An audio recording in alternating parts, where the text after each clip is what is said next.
ঘুরতে ঘুরতে কলকাতা দুর্গাপূজা পরিক্রমা আপনাদেরকে নিয়ে এলো উত্তর কলকাতার অন্যতম পুরনো একটা পুজোতে, যার নাম হচ্ছে কুমোরটুলি সার্বজনীন দুর্গা উৎসব।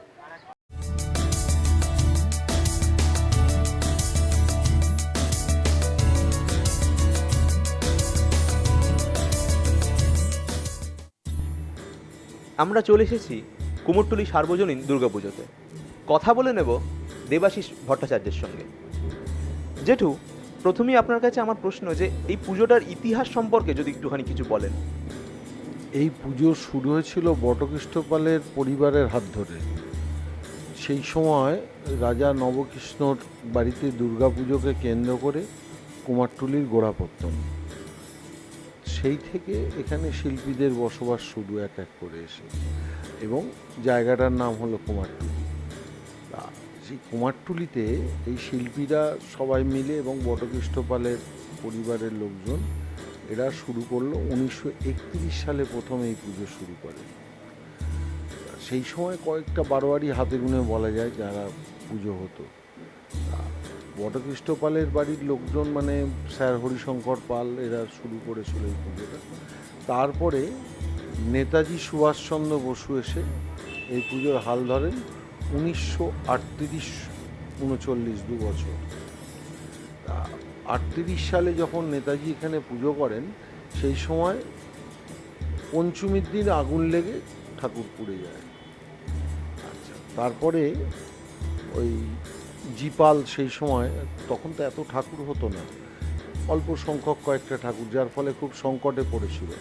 তো জিপাল সেই সময় এক রাত্রিতে ঠাকুর তৈরি করলো, এবং ওটাই যে এক কাঠামো থেকে বিভিন্ন কাঠামো, মানে 5টা কাঠামোয় ঠাকুর তৈরি হলো, এবং ছাড়া ছাড়া যে ঠাকুর, সেই ঠাকুর তখন তৈরি হলো, এবং সেটা হলো আর্টের ঠাকুর। এই একচালায় যেরকম আমরা প্রচলিত ঠাকুর দেখি তা নয়, আর্টের ঠাকুর তৈরি হলো। ওই থেকেই কিন্তু অ্যাকচুয়ালি এই থিম পুজোর শুরু। মানে ওটাকেই আমরা থিম বলছি এই জন্য না, সেই সময় ওই পাহাড় পর্বত দিয়ে সাজানো হয়েছিল যে মা কৈলাস থেকে নেমে আসছেন আর কি। হ্যাঁ, সেই একটা যুদ্ধ ওখানে দেখানো হয়েছিল অসুরের সঙ্গে, জিপাল করেছিলেন, সেই থেকে আর কি এটা শুরু। এই বছরে পুজোর মানে থিম বা পরিকল্পনাটা কীরকম? আমাদের এবছর 85 বছর। এবছরে আমাদের পরিকল্পনা হচ্ছে, আমরা একটা হেডলাইন রেখেছি, জীবন চলে খেলার ঢঙে ঝুঁকির আলিঙ্গনে। অর্থাৎ আমাদের জন্ম থেকে মৃত্যু অবধি বিভিন্ন বয়সে বিভিন্ন রকমের ঝুঁকি আছে, যেটা জীবন সংকট হতে পারে। সেইটাকেই আমরা, তার সঙ্গে দেখবেন সার্কাসের প্রচুর মিল আছে। যেমন একটা হিন্দি সিনেমা হয়েছিল রাজ কাপুরের, মেরা নাম জোকার, যাতে বলেছিল যে মানে জীবনটা হচ্ছে 3টে ঘন্টার। প্রথমটা হচ্ছে বচপন, তারপর জওয়ানি, আর তারপর হচ্ছে বুড়াপা। এই 3টে ভাগে জীবনটা ভাগ হয়েছে। সেইভাবেই দেখা যায় আমাদের সারা জীবনে এরকম প্রচুর ঝুঁকি আছে, যে আমরা সেই একটা সুতোর ওপর দিয়ে আর কি চলছি, যে কোনো মুহূর্তে আমাদের মৃত্যু ঘটতে পারে। সেইগুলোকেই আমরা দেখাবো, যার সঙ্গে সার্কাসের প্রচুর মিল আছে, যার জন্য আমাদের একটা সার্কাসের তাঁবু তৈরি করা হচ্ছে। আর এবছর প্রতিমার কোনো বিশেষত্ব? প্রতিমায় প্রতি বছরই বিশেষত্ব থাকে, তার কারণ কুমোরটুলি তো এমন একটা জায়গা যেখান থেকে মানে এই মৃৎশিল্প সৃষ্টি হচ্ছে আর কি। সেইখানে প্রত্যেক বছরই আমরা কিছু না কিছু নতুন কিছু দেওয়ার চেষ্টা করি। এবছরেও ঠাকুরের মধ্যে অনেক চমক আছে, মানুষ এলেই দেখে বুঝতে পারবে যে এই ধরনের ঠাকুর আগে কখনো দেখে। আর আরেকটা বিষয়, যে এই যে পুজোর যে রীতিনীতি, মানে কিছু বিশেষ অনুষ্ঠান এই পুজো চলাকালীন বা কিছু বিশেষ রীতির কি প্রচলন আছে এই পুজোতে? না, পুজোর যেটা রীতি সেটার নিষ্ঠাভাবে আমাদের করা হয়। মানে একটা প্রত্যেক দিন একটা ভোগ আছে, সেটা একটা ব্রাহ্মণের বাড়িতে রান্না হয়ে আসে। তারপরে এমনি পুজোর যে ব্যাপারগুলো একদম সময় ধরে নিষ্ঠা ভরে এই পুজোটা করা হয়। আর এই যে পুজোর 4 দিন যে মা আমাদের সঙ্গে থাকেন এবং তারপরে মায়ের বিদায়, তো তো বিদায়ের পর নিশ্চয়ই এটা মন খারাপের জায়গা সবারই হয়ে যায়, বাঙালি মাত্রই এটা মন খারাপের জায়গা তৈরি হয়। এবং আপনাদের এই যে একটা এত বড় পরিকল্পনা করে এই যে পুজোর 4 দিন আপনারা এই যে এত সুন্দর একটা প্যান্ডেল বা মণ্ডপ তৈরি করলেন, প্রতিমা তৈরি করলেন, এবং পরবর্তী বছরের জন্য নিশ্চয়ই একটা পরিকল্পনা তখন থেকেই শুরু হয়ে যায় মাথার মধ্যে। একদম শুরু মানে আমাদের এমনি আগামী বছর শুরু হয়ে গেছে, অর্থাৎ এই মাস পড়লো তারপর থেকেই একটা পরিকল্পনা শুরু, মোটামুটি কোন শিল্পীর সঙ্গে কথা বলবো, কী করব, এরম একটা পরিকল্পনা শুরু হয়ে যায়।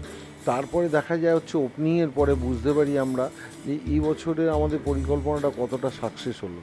সেই অনুযায়ী এই শিল্পীকে দিয়েই কাজ করাবো না নতুন করে শিল্পী ধরবো, সেই কথাটা সেটা আমরা ঠিক করতে থাকি ওই ষষ্ঠী থেকে শুরু হয়ে গেল ওই ঠিক করা। মোটামুটি ওটা নবমীর মধ্যে আমরা সেরে ফেলি আর কি, যে আগামী বছর কি হবে এবং কে করবে। যেহেতু এই পুজোটা কি প্রথম থেকেই মানে থিমের পুজো হিসাবেই চলে আসছে, নাকি না আদি পুজো এর সঙ্গে তফাৎ কিছু ছিল? না, এইটা অ্যাকচুয়াল সাবেকি পুজোই, সেই সাবেকিয়ানাই ছিল এর মধ্যে এবং এখনও আছে। কিন্তু থিম অর্থে যেটা ব্যবহার করা হয় সেইটা সেই 1938 সালে জিপাল শুরু করলো, এবং তারপর থেকেই আমাদের এখানে ঠাকুরের ওপরে এক্সপেরিমেন্ট করা হয়। যেহেতু এটা কুমারটুলি, এখান থেকে সব জায়গায় ঠাকুর যায়, সেই জন্য ঠাকুরের ওপরে একটা এক্সপেরিমেন্ট করা হয়। ঠাকুরটাকে বিভিন্ন রকমভাবে ভাঙা হয়, ভেঙে তৈরি করা হয় আর কি। তো কত রকমভাবে করা যায় তৈরি, সেইটা এখানে চেষ্টা করা হয়। এবং সেই চেষ্টাটা তো অন্য কোথাও গিয়ে করা সম্ভব না, ওই জন্য এইখানে ওইটা করে দেখে নেওয়া হয় যে এই ঠাকুরটা কতটা ঠিকঠাক হলো আর কি।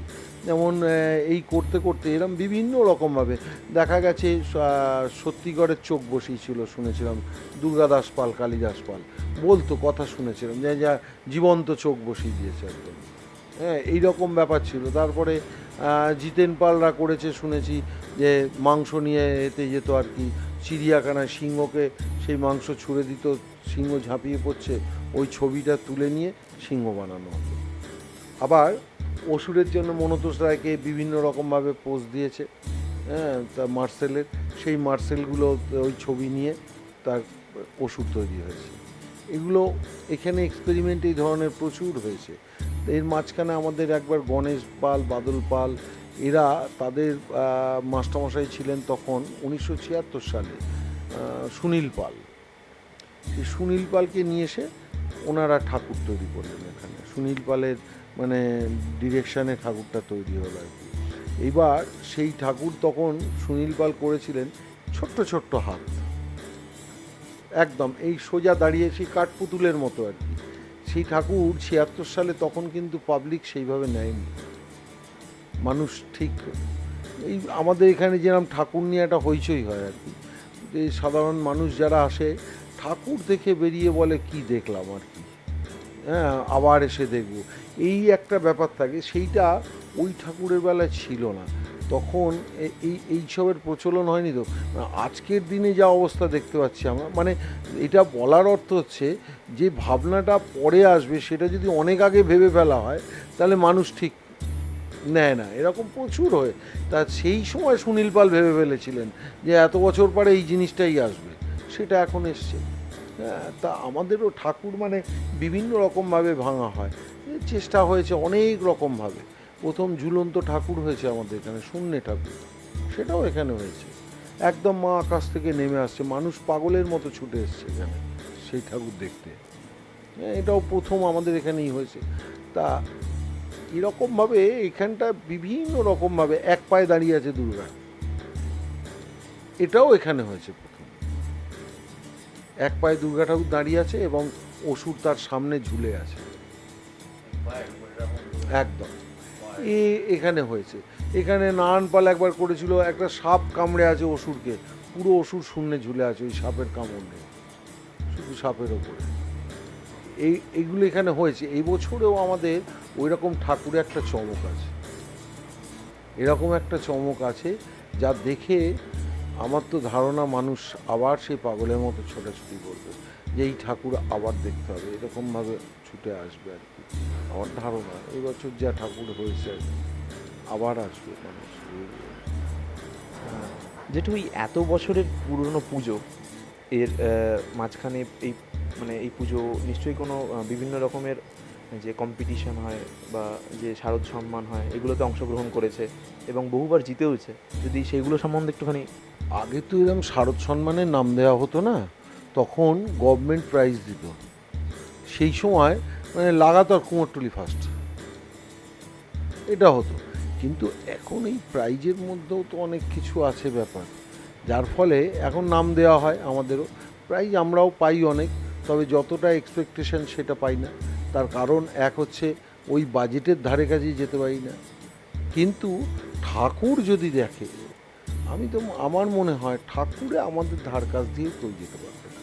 কিন্তু সেই জায়গাটা আমরা ওই বাজেটে ওই জায়গায় গিয়ে পৌঁছতে পারি না যে লড়াইটা করবো আমরা। তবু তার মধ্যে দিয়েও আমরা চালিয়ে যাচ্ছি, তাতেও প্রচুর প্রাইজ পেয়েছি আমরা। এই লাস্ট কয়েক বছরে অনেক প্রাইজ পেয়েছি। যদি একটুখানি কয়েকটা নাম মনে মনে থাকে যদি বলেন যেগুলো পেয়েছেন। তার মধ্যে উল্লেখযোগ্য হচ্ছে কলকাতা শ্রী মানে কলকাতা কর্পোরেশন, বিশ্ব বাংলা, তারপর 24 ঘন্টা, এবিপি আনন্দ, সেরাম,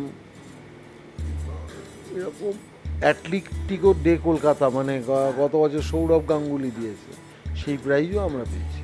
কাজেই এইরকম অনেক প্রাইজ আছে যেগুলো রোড ট্র্যাক, রোটারি তারাও দিয়েছে, বিড়লারা দিয়েছে, এগুলো প্রাইজ এরকম অনেক প্রাইজ আছে আমাদের কাছে। কিন্তু আমাদের এক্সপেকটেশন যেটা যে সমস্ত প্রাইজে আমরা পাবো, সেটা তো সম্ভবও হয় না। ব্যাপারটা হচ্ছে আর সব জায়গায় গিয়ে আমরা পৌঁছতেও পারি না, সবার কাছে নামও দিতে পারি না।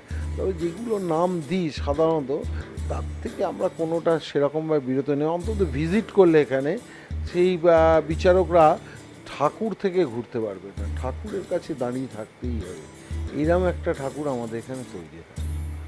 প্রতিমায় সবসময় একটা অভিনবত্ব রয়েছে এখানে এবং সেটা বহু যুগ ধরেই চলে আসছে সেই প্রতিমার অভিনবত্বটা। জেঠু, আপনার সাথে কথা বলতে বলতে আপনি অনেকবারই বললেন যে এই কুমারটুলি। তো আমি আস্তে আস্তে অনেক জায়গায় দেখলাম লেখা আছে কুমারটুলি, কিন্তু আমরা শুনে আসি কুমোরটুলি। মানে ঠিক এটা বুঝতে পারলাম না, একটুখানি যদি বলে দেন। আমি যেটুকু জানি সেটা সঠিক কি না জানি না। ব্যাপারটা হচ্ছে আমরাও জন্ম থেকে কুমারটুলি শুনে এসেছি, আবার বহু লোক কুমোরটুলিও বলে। তবে কুমোর আর কুমারের মধ্যে যে ডিফারেন্সটা সেটা আমরা যতটুকু জানি সেটা হচ্ছে যে যারা ভাঁড় তৈরি করতো মানে কুম্ভকার যাদের বলে, তাদের জন্য ওটা ছিল কুমোর। আর যারা মোটামুটি এই মূর্তি গড়ে তাদেরকে বলা হতো কুমার। তা মূর্তি গড়ে যারা তাদের সংখ্যা বেশি এখানে, যার ফলে এটা কুমারটুলি হয়ে গেছে। কিন্তু এই ভাঁড় তৈরির লোকও এখানে প্রচুর ছিল, যারা ভাঁড় তৈরি করতো, তুবড়ি তৈরি করতো, হাঁড়ি কলসি তৈরি হতো, তাদেরকে বলে কুমোর। আর যারা এই ঠাকুর তৈরি করে বা মূর্তি করে তাদের সাধারণত বলা হয় কুমার। আমরা কথা বলে নিলাম দেবাশিস জেঠুর সঙ্গে, জানলাম কলকাতার অন্যতম বিখ্যাত পুজো কুমোরটুলি সার্বজনীন দুর্গোৎসব পুজো সম্বন্ধে অনেক অজানা তথ্য। আপনারা কিন্তু কোথাও যাবেন না, কেডিপিপি আপনাদেরকে নিয়ে যাবে আবার একটা অন্য পুজোর সন্ধানে। সঙ্গে থাকুন।